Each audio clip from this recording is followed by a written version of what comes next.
usara ang gihisgutan sa atong unang pagbasa og ebanghelyo karong adlaw, Biyernes, ang pagpuasa or fasting.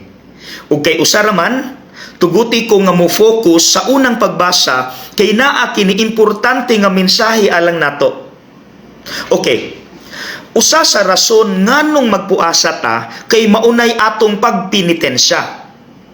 Kung mauni ang naandan nga gidaghanon sa atong pagkaon kada adlaw, ato nang gikuhaan kay gidisiplina nato ang atong gana.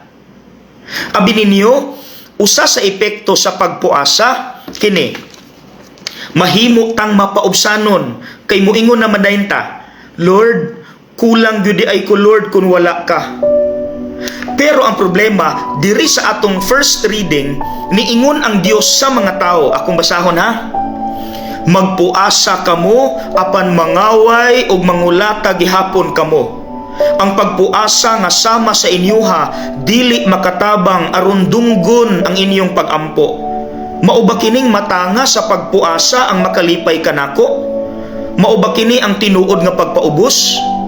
Mga igsuon ang tubag, of course not, kay ang tawag ana false humility. Likayan ta ni, unsa ni? Kanang magpabuutan-buutan ta sa gawas, magpahambol-hambol, pero sa sulod dili di ay.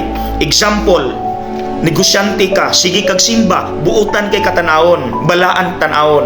Pero pag uli day ninyo, kusog di ay kamudaog-daog sa imong trabahante. Lisod i-connect. So mga igsuon mura tag charming tanawon sa gawas, pero baka kunta.